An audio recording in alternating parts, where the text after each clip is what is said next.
This is NBA 2K streamer Mike Wang here, telling us about his dilemma on going to Jamaica with his significant other or staying home to play NBA 2K26. The Jamaica trip is August 29th. Which is 2K. Which is 2K Oh, day. shit. As you can kind of figure out how that conversation is already about to go. Maybe like a few weeks ago, I told her like, you know what, I'm gonna be there. I promise you, I'll be there. I found out that 2K day releases on the same day we supposed to go. So I told her maybe like a few days ago, I'm probably not gonna be able to go to that. And she think I'm joking. She think I'm joking. 2 days ago or whatever, I'm telling her like, this is for real. Like I'm not gonna be able to go.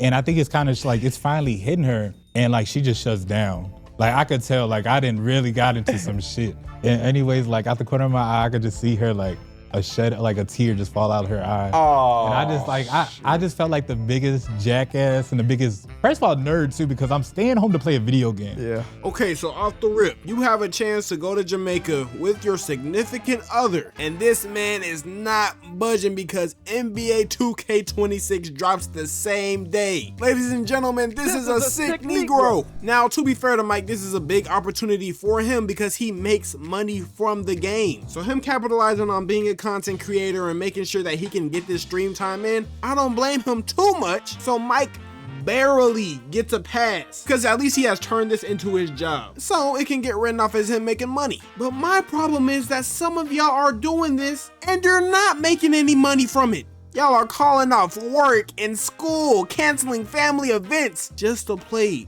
NBA 2K26. You ought to be ashamed of yourself. Like, I can understand GTA 6, bro. Nobody's gonna be contacting anybody in the outside world that day because it's a generational game. But this is NBA 2K we're talking about, boys. It's an example of the lowest of the low scum in the video game industry, ladies and gentlemen. And yet, for whatever reason, y'all continue to show this game love and loyalty. And I know it ain't my business, but I just feel horrible. It's like I'm watching some abusive relationship play out, where the woman just keeps getting cheated on, but she keeps on going back to the same man. This needs to stop today because 2K has been hoeing their community for years. Let's start with point number one. Their money hungriness has reached unprecedented heights, ladies and gentlemen. A do-rag in 2K costs more than a do-rag in real life. I promise, my nigga. How much is 25,000 2K? I mean, how much is that shit? How much is that shit? Fuck that. Hold on.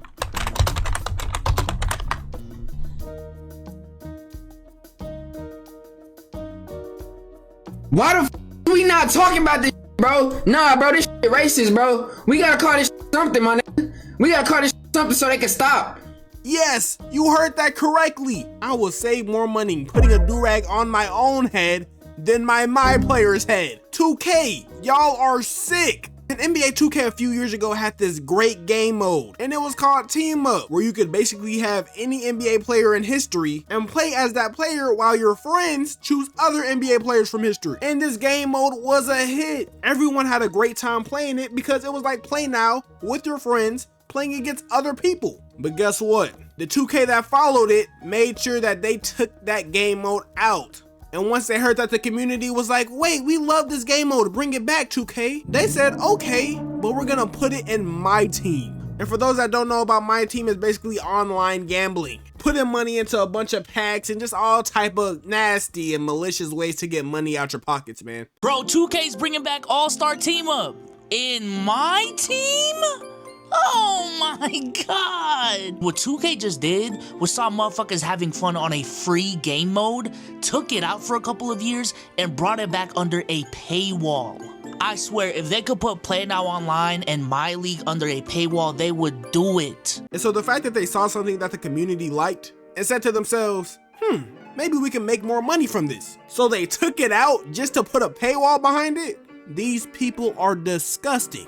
Bro, that's just straight up taking advantage of the community, and it's literally becoming like a money-hungry franchise. You don't even care about having a good-ass video game and the passion of basketball. It's just whatever you can just get out of everybody, bro. And like truthfully, like all the devs, like whoever approved all this stuff, bro, Like, you're evil. You're evil as shit, my nigga. You ain't shit, bro. That's just that.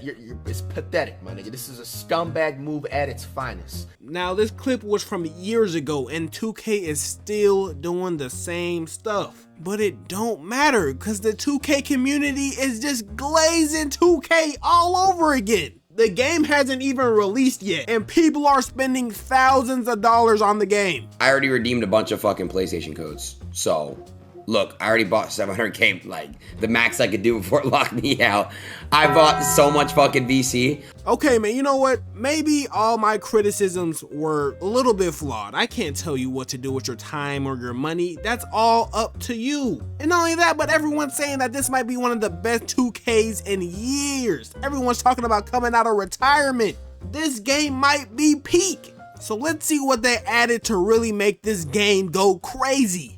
Alright, first things first, NBA 2K25 was 150 gigabytes, while NBA 2K26 is only 113.5 gigabytes. Now, people were putting this out like it's some type of flex, like, oh my gosh, look, 2K is getting more optimized. No, it's actually the opposite. Since 2K comes out every year with no like real optimization or no real dev work, everything is just a jumbled mess, and that's why they put so many patches out throughout the year. It's because a lot of the time the game just isn't optimized upon release. But let's see what else they added. Oh, okay. They added dance breaks in the middle of the action. Okay. Oh, he's on a motorcycle. Oh, that's great. That's amazing. I love that. In the middle of the timeout, you got extra stuff that does not matter. But let's see what else they got. New shading technology has evolved player fidelity in NBA 2K26, adding more accuracy to player skin, muscle definition, plus uniforms and shoes, guys. So to sum it up, you just put baby oil on the nigga. And to put a cherry on top for all my league guys, they added custom banners, guys. Yeah, you get your own banner. Isn't that cool? No, not cool enough, huh? Okay. Let me see if I can find anything else they added that was really cool. Oh my God, ladies and gentlemen, Caitlin Clark just dunked on LeBron James. Yes, boys and girls, WNBA players will be in my team dunking on your favorite players. And Shai Gilgeous-Alexander, or torching the defense, dropping 4-pointers with Stephen Curry and Caitlin Clark as your backcourt tandem. Ladies and gentlemen, I just watched Caitlin Clark cook Michael Jordan. We are living in a peak equality era, but I'm not gonna lie, the WNBA already gets a lot of hate. This is just gonna amplify it like times 10, buddy. Imagine you having Giannis and Angel Reese just shoots a step back three in that nigga face per game. I know you'd be pissed. This game mode alone might make the percentage of sexism in America go up 30%. But let's not focus on the negatives. One thing NBA 2K does every year is update their rosters. And with that, there's supposed to be new and improved attributes and overalls and so many great things. So let's just see who has the top steal ratings in NBA 2K. We got guys like Shea, Tari Eason, Asar Thompson. Okay, I can see it. Cason Wallace was amazing this year. That makes so much sense. But then we got Matisse Thybulle at number 1. Now, mind you, ladies and gentlemen, Dyson Daniels was out here breaking records, but Matisse Thybulle, who barely played this season, is still number 1. Now, I'm not gonna lie. This was personal. As a Hawks fan, watching Dyson Daniels do what he did and still not getting a 99 overall steal, you should be ashamed of yourself, 2K. But what if I told you it gets worse? You have your guys that are top 10 in block rating for the year. Of course, Victor Whip Bananas. That makes sense. Walker Kessler, Donovan Clingan, Chet Holmgren. I understand it. But why is J Huff here? What are we doing? Don't get it twisted now, J Huff is decent, but you have him on this list over Anthony Davis. 2K, lock in, buddy. Now, for me as a fan of the NBA, it's just one thing to get mad. It's stupid, but like, who actually cares? Well, the people in the game are pissed. NBA players are getting mad at the devs when 2K don't even watch the NBA.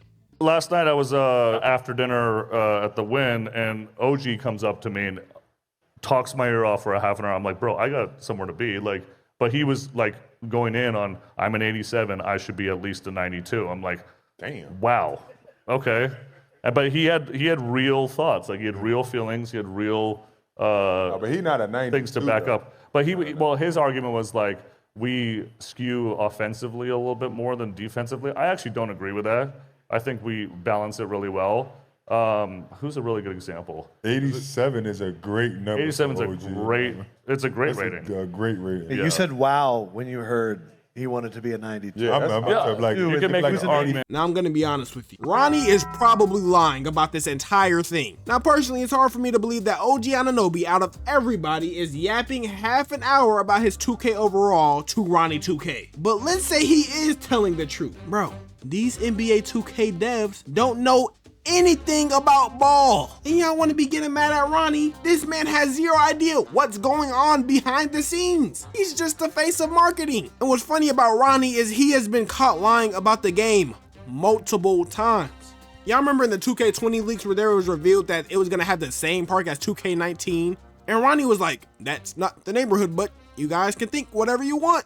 People like jump to conclusions on what they saw in terms of the neighborhood in this trailer. That's not the neighborhood, but you guys can think whatever you want. This man Ronald is a straight up liar. And what's so sad about this is that this video won't help anybody. Because honestly, y'all have no hope and will continue to be scammed. I'm tired of watching y'all pay $60 to $70 a year just to get an update on the same game that comes out incomplete half the time. There are zero standards that they have to hold themselves up to, and that's because there is no competition. We have this really cool basketball game with so many great concepts. Build your own teams, make so many different players. It's really cool. Honestly, it's such a cool concept. And 2K found a money glitch because they said, oh wait, we can just keep re-releasing the same game over and over, and these idiots are gonna buy it every single time. And we saw that there's supposed to be some NBA college basketball game coming out soon. That's years down the line. So 2K is just gonna have a few more years before they actually have to lock in and make the game competent. And I'm telling you now, there's gonna be a lot of people saying, oh wait, 2K is actually back. 2K's so fun. And then 3 months down the line, it's gonna be the same junk over and over again, bro. And you might be in the comments saying, bro, you're probably gonna buy 2K. And you're right, but I usually wait till around Christmas when that junk is like 12 bucks, buddy. Anyways, man, I hope y'all boys make some better financial decisions with this 2K junk, man. Don't be spending hundreds of dollars on this game, man. It's not that serious, trust me. And other than that, man, y'all boys be blessed.